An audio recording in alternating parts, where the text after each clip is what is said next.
vi um grande trono branco, e o que estava sentado sobre ele, de cuja presença fugiu a terra e o céu, e não se achou lugar para eles. E vi os mortos, grandes e pequenos, que estavam diante do trono. E abriram-se os livros, e abriu-se o outro livro, que é o da vida. E os mortos foram julgados pelas coisas que estavam escritas nos livros, segundo as suas obras. E deu o mar os mortos que nele havia, e a morte e o inferno deram os mortos que neles havia. E foram julgados cada um segundo as suas obras. E a morte e o inferno foram lançados no lago de fogo. Esta é a segunda morte.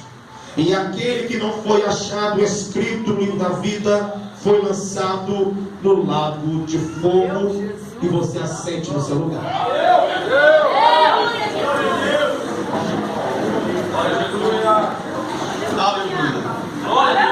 Glória a Deus. Quem está aí atrás e por acaso não está me vendo, não está me ouvindo bem, pode ficar nos corredores aí, porque eu quero que você ouve a Bíblia aqui hoje. Então fica aqui também nos corredores, tem nada a ver. Nós estamos diante da palavra de Deus, a palavra que é digna de receber toda a aceitação.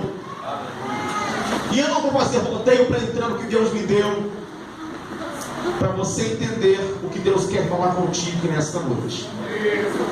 Quando Deus ele vai levar o apóstolo João à ilha de Pátimos, depois de uma tremenda perseguição, Deus ele vai revelar para João coisas terríveis, tremendas. Na ilha de Pátimos, uma ilha que ele estaria para ser devorado pelas bestas feras, uma ilha que ele foi levado para ser devorado pelos animais e morrer de fome, por ser considerado um herege. Deus vai mostrar para ele coisas profundas, e rapidamente nós podemos fazer uma análise do livro que ele mesmo escreveu, daquilo que ele viu. O capítulo de número 1, Deus está apresentando para João, dizendo que ele é o Cristo, e o mesmo Cristo que foi morto no madeiro. Quando ele fala que ele vai vir nas suas nuvens e todo olho verá, Jesus fala para João. E quando João vira para trás, na visão que ele teve para ver quem falava com ele, ele vê agora o Cristo pré-encarnado, o Cristo glorificado, para escrever ali um livro e destinar o seu livro às 7 igrejas que estavam na Ásia. Capítulo 1 de Apocalipse, Deus revela para João a sua glória e o seu poder. Capítulo 2, capítulo 3 de Apocalipse, Deus vai destinar 7 cartas às 7 igrejas da Ásia. Capítulo 4 de Apocalipse, Deus vai mostrar para João o seu trono de glória, o trono ainda único do Pai. Capítulo 5 de Apocalipse, João vai ver o Filho, o Cordeiro, que para ele era cordeiro, e que para os céus é leão, ser entronizado ao trono do Pai. Capítulo 6 de Apocalipse começa então o derramar da ira de Deus, quando os 7 selos são abertos. O capítulo 7 de Apocalipse fala da visão que João teve com a igreja chegando no céu glorificada. E ele pergunta: quem é essa grande multidão de povos, raças, tribos e nações? Uma multidão incontável. Quem são esse povo que estão de brancos e com palmas nas mãos? E o anjo responde: esses são aqueles que vieram da grande tribulação e lavaram as suas vestes no Cordeiro. No capítulo 8 de Apocalipse vai ser aberta as 7 trombetas. Capítulo 9 aqui trombeta, capítulo 10, capítulo 9 ainda a 6ª trombeta. Capítulo 10 do Apocalipse, Deus mostra para João 7 trovões, que são piores do que os 7 selos, que são piores que as 7 taças, tão profundo que Deus não permite João como escrever o que ele ouviu nos 7 trovões. Capítulo de número 11, Apocalipse, surge no meio da tribulação duas testemunhas, 2 profetas, que é Moisés e Elias, que vai pregar a tribulação para Israel, que está apostatado na sua fé.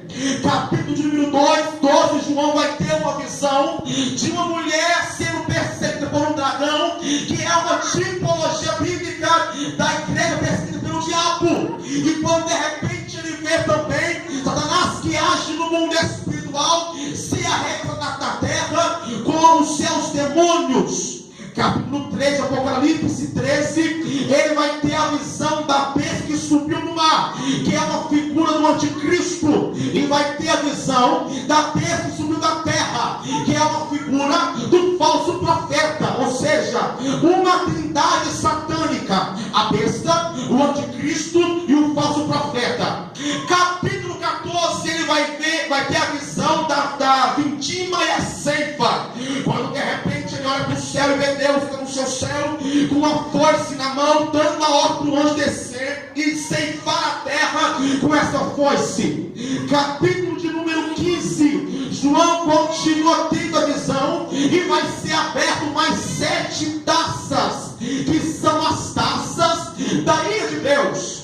A 6ª taça, quando for derramado na terra, diz a Bíblia que todas as nações da terra irão se reunir para a batalha do Armagedon, que vai ser a maior briga, que vai ser a maior guerra que a história conheceu contra Israel, para derrubar Israel, para destruir Israel. Capítulo 17, Apocalipse, João vai ter a visão da Babilônia, a grande prostituta, a grande meretriz. Aqui, a Babilônia aqui é um centro ecumênico, é um centro que reúne todas as religiões do mundo: o catolicismo, o cristianismo, o hinduísmo, o espiritismo, o judaísmo. Quando o anticristo vier para governar a terra na grande tribulação, ele vai reunir todas as religiões do mundo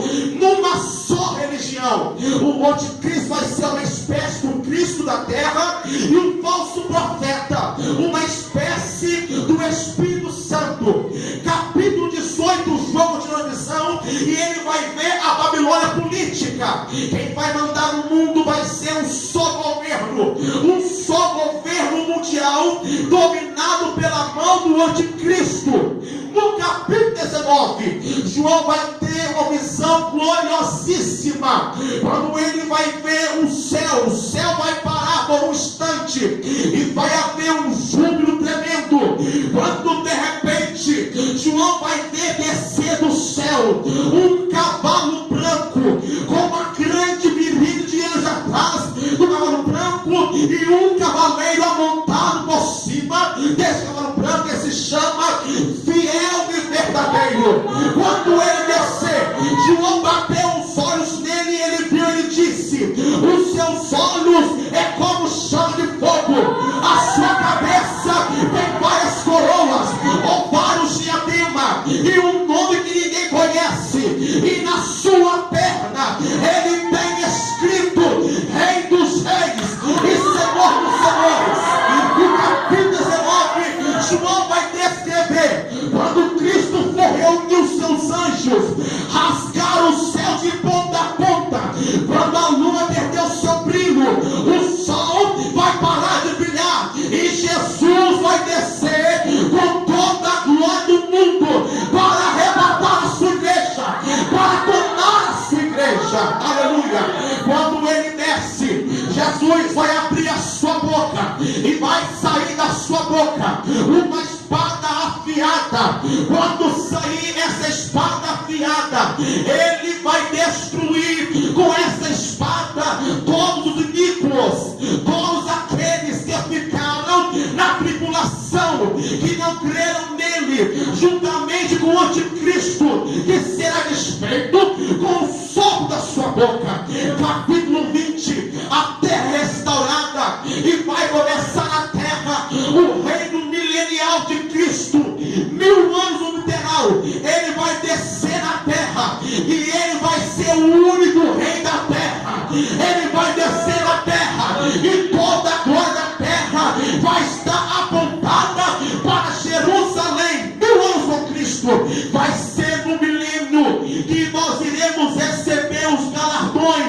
vai ser no milênio que Cristo vai descer com a sua glória, com o seu poder, para dar a cada um o galardão segundo a sua obra. E nós temos aqui a maior reunião de toda a reunião. Nós temos aqui a maior reunião, a maior audiência que o mundo já pode ver. De repente, no final dos seus escritos, no final da sua visão, João vai ter uma visão poderosíssima. E ele vai dizer: eu vi um grande trono branco, e o que estava assentado sobre ele, de cuja presença fugiu o céu e a terra. Repare os detalhes que João vai dizer que ele viu. Olha o que ele fala: eu vi, primeira pessoa no singular, esses olhos viram. O que você viu, João? Eu vi um grande trono branco. Primeiro, o trono é grande, o trono não é pequeno. O que chamou a atenção de João primeiro foi o tamanho do trono. Ele escreve: eu vi um grande trono branco, porque para assentar ele por cima do trono, o trono tem que ser muito grande. O trono tem que ser muito grande, porque a Bíblia fala que o nosso Deus, ele é muito grande. Então, para comportar a sua glória, não pode ser um banquinho. Para comportar a sua glória, não pode ser um troninho. Para comportar a sua glória, não pode ser uma cadeirinha. Ele é tão grande, a Bíblia diz que ele é tão grande, que ele pega as águas da terra e põe na costa da sua mão. Ele é tão grande que ele sai medindo o espaço a palmo e sabe quantos metros que tem o céu.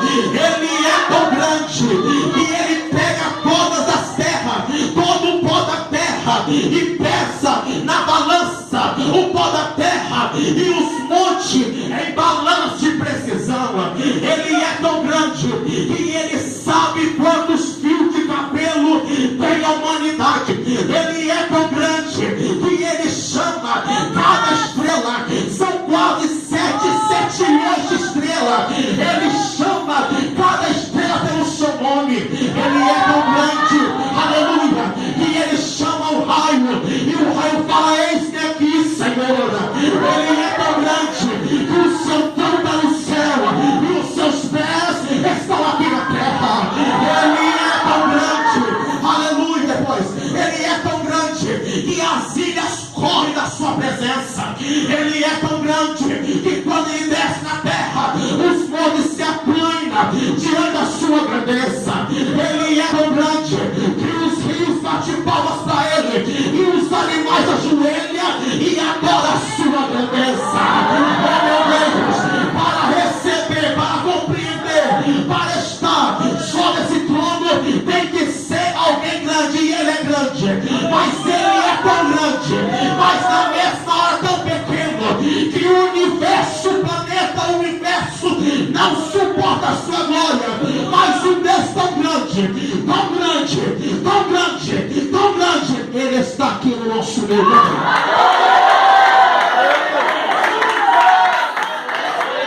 Olha o que João vê. Eu vi um trono, um grande trono branco. Qual é a cor do trono? Qual é a cor do trono? Qual é a cor do trono? Um grande trono branco. Quando João vê um grande trono branco, branco que fala da sua pureza, branco que fala da sua santidade. Quem assentou no trono para julgar não é um profano. Quem assentou no trono para julgar não é um deputado. Como, por exemplo, na Câmara essa semana, um monte de deputados foram barganhados pelo presidente para dizer não ao seu possível impeachment, por causa de propina, por causa de dinheiro. Quando Isaías tem a visão do trono, olha o que Isaías fala: eu vi um assentado trono. O trono, ele era alto, e o trono era sublime. Quando ele fala que o trono era alto, quer dizer que o trono, ele é intocável. Quando fala que o trono era sublime, é porque o trono era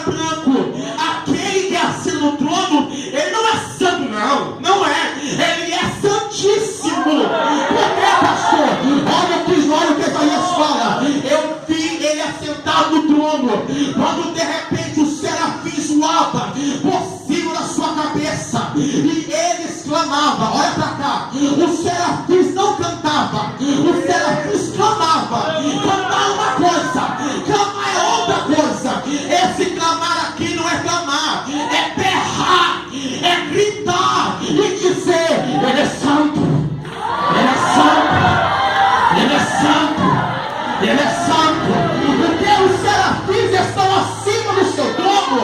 Os serafins têm três asas, duas cobrem o rosto, duas voam e duas cobrem os pés. Por que, pastor? Primeiro cobre o rosto, porque aquele que está em cima dele, ele é mais poderoso e ninguém pode olhar para ele de cima. Se alguém quer olhar para ele, só pode olhar de baixo para cima. Eles até subiram numa geografia maior, mas quando chegaram lá, a glória era tanta, a santidade era tanta, o poder era tanto, a majestade era tanta, que eles pegaram a sua taça e cumpriu o seu rosto dizendo: eu estou aqui em cima, mas o santo é ele. Eu estou aqui em cima, mas o santo é ele. Olha para cá, eles vão clamar. A conversa é: ele é santo, ele é santo, ele é santo. Aqui não é o santo Pai, não é. Aqui não é o Filho e nem o Santo Espírito, porque a Trindade é uma só. Está dizendo: ele é santo, ele é mais santo ainda, ele é profundamente santo.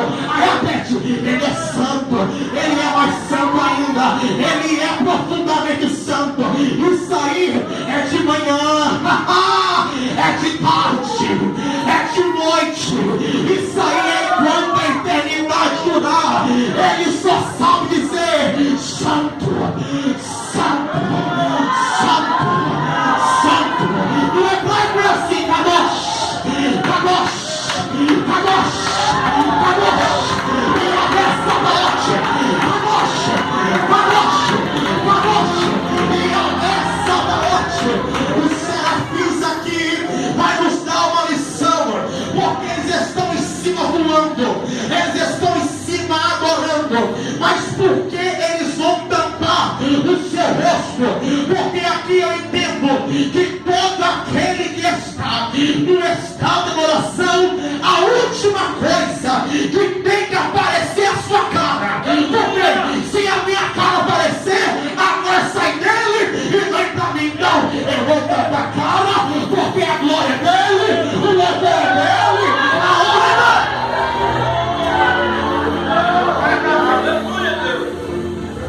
Vamos ver lá. Primeiro, o trono é grande. Segundo, o trono ele é branco, que fala da sua santidade. Meu Deus, pastor. Nesse trono, aquele que assentou foi tão poderoso, foi tão tremendo, que a Bíblia fala que a terra fugiu da sua presença, que o céu fugiu da sua presença. Deus poderoso. Pastor, aonde vai ser? O grande juiz final é na terra? Não!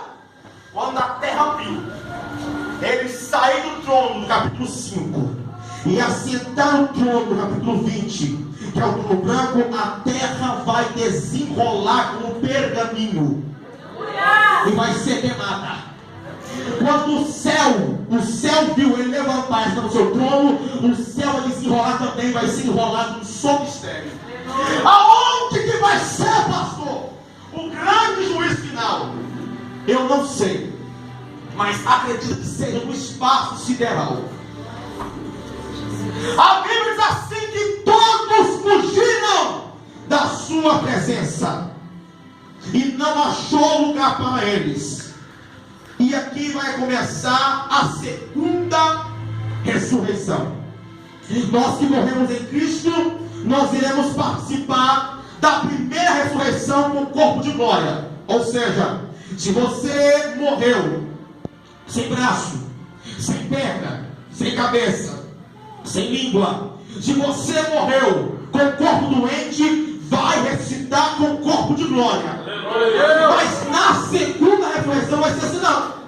Quem morreu canceroso vai ressuscitar canceroso. Na segunda ressurreição, quem morreu sem braço vai ressuscitar sem braço. Está aqui, ó. E eu vi os mortos. Que mortos? Grandes e pequenos. Ai, Jesus. Detalhe: desde Adão, desde Caim, até o último morto. A morte vai ter que dar vazão para todos aqueles que ela matou. E eu posso aqui dizer, sem um pouco meio de errar, quem vai ressuscitar na segunda ressurreição, no grande dia do juízo final? Vamos lá? Caim vai ressuscitar. Aleluia. Nimrod vai ressuscitar. Jezabel vai ter que prestar conta porque matou Nabote. Acabe vai ter que ressuscitar. Dalila também vai ter que levantar dos mortos e dizer por que eu vou Sansão. Todos os filisteus, o grande faraó que perseguiu e humilhou o povo, vai ter também ressuscitar. Judas Iscariotes, que traiu o mestre um beijo, naquele dia ele ia também ressuscitar. Belsazar vai ter que levantar da tumba também. O grande Herodes, o Pilatos, que condenou Jesus, vai levantar dentre os mortos também. Agora eu não sei como Herodes levantar, porque ele morreu como? Como de bicho. Vai levantar, faltando orelha, faltando mão, vai levantar aquele dia de dia. Vai levantar os imperadores romanos, todos Césares que passou. Vai levantar o grande e terrível Nero, que acabou com Jerusalém, que perseguiu os cristãos. Vai levantar os papas, os padres. Vai levantar o terrível Hitler, que matou 6 milhões de judeus. Vai levantar também, aleluia, o grandioso Buda, que é o dono da sua religião. Maomé também vai ter que levantar dentre os mortos. Allan Kardec vai ficar de pé. Joseph Smith, que é o líder religioso do mormonismo, vai ficar de pé também. Charles Taze Russell, que é o grande líder das Testemunhas de Jeová, vai ficar de pé também. A Ellen White, a profetisa do Adventismo do sétimo dia, vai pôr de pé também. Confúcio vai ficar também de pé. Todos os líderes religiosos das maiores religiões do mundo vão ter que ficar de pé diante do grandioso trono branco. O eterno vai ter que entregar os seus mortos. A morte vai ter que entregar os seus mortos. Pastor, e quem morreu no oceano? E quem morreu afogado? A morte que está no mar vai ter que também entregar os mortos que morreram no naufrágio. Dentre eles, o todo tipo que disse: o meu navio, nem Jesus afunda ele, e morreu afundado. Vai ter que levantar do oceano naquele grande dia, para o grande dia de prestação de conta.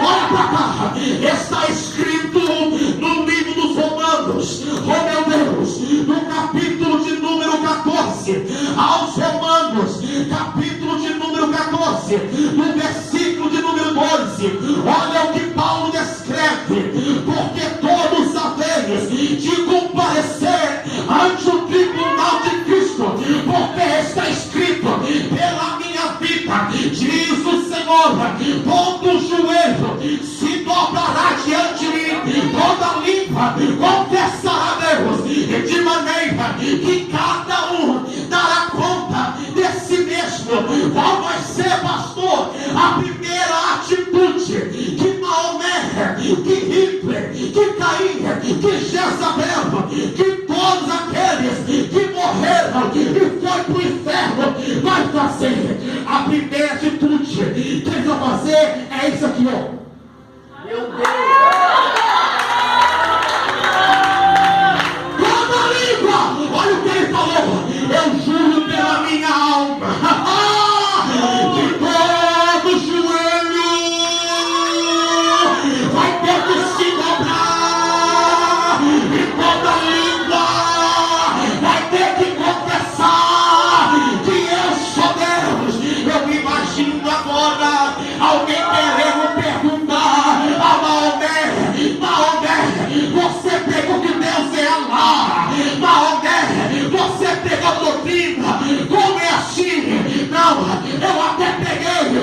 mas Ele que é Deus, Ele que é santo. Aleluia. Eu imagino os grandiosos bruxos, como o velho Chico que morreu, os grandiosos bruxos da terra, que pregou contra o cristianismo, que pegou contra a cruz do Calvário, naquele grande dia, vão ter que ajoelhar e confessar que Jesus é o Filho de Deus.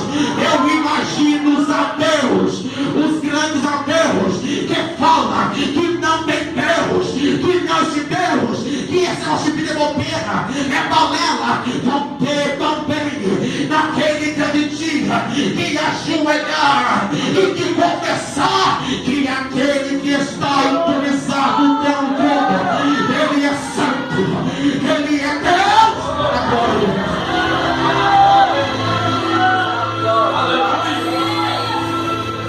Olha o que Ele fala. Eu vi mortos, pequenos e grandes. Aqui o seu dinheiro manda. É verdade. Você pode ter a conta mais gorda do Brasil do mundo. É Deus. Pode ter os euros, porque real mal de moda. Pode ter o euro. Pode ter o dólar. Pode ter conta na Suíça. Ele não recebe propina de ninguém. É Deus. Não tem como pedir para ele passar batido, porque ele não ganha propina de ninguém. O negro estará lá, mas o branco não estará lá. O pardo estará lá, mas o índio também vai estar também lá. Aleluia. O corvo vai estar lá, mas o mago também vai estar lá. O analfabeto estará, mas o culto também vai estar também. Aquele que tem o dinheiro vai estar, mas o pobre também estará diante do grande trono branco. A Bíblia nos fala, Daniel vai ter uma visão. A visão é que foi posto o trono, e o Senhor assentou no trono, e ele viu milhares de milhares que serviam, e ele viu milhões de milhões que estavam diante dele. Os milhares de milhares aqui é a igreja e os anjos que vão auxiliar o juízo final, e os milhões de milhões aqui serão os condenados, serão os julgados diante do trono branco. Repare que João fala, e abriram-se os livros. Repete comigo, os livros. Os livros. Repare que não é só o livro da vida. Existem vários livros que vão ser abertos no grande dia do juízo final. Eu li algumas vezes a Bíblia e eu peguei aqui 3 livros que vão ser abertos nesse grande dia. Está no livro de Romanos, capítulo de número 1, quando o apóstolo Paulo fala: pois mudaram a verdade de Deus em mentira, e honraram e serviram mais a criatura do que o Criador, que é bendito eternamente. Pelo que Deus os abandonou as paixões infames, porque até as suas mulheres mudaram o uso natural ao contrário da natureza, e semelhantemente também os varões deixaram o uso natural da mulher e se inflamaram em sensualidade um para com o outro, varão com varão, cometendo torpeza e recebendo em si mesmo a recompensa pelo seu erro. E como eles não se importaram de ter o conhecimento de Deus, assim Deus os entregou a um sentimento perverso para fazerem coisas que não convêm, estando cheio de iniquidade, prostituição, malícia, avareza, maldade, homicídio, inveja, contenda, engano, sendo murmuradores, detratores, aborrecedores de Deus, injuriadores, soberbos, presunçosos, inventores de males, desobedientes aos pais e à mãe, necios, infiéis, dos quais conhecendo a justiça, que são dignos de morte, os que nessas praticam, e não somente quem faz, mas também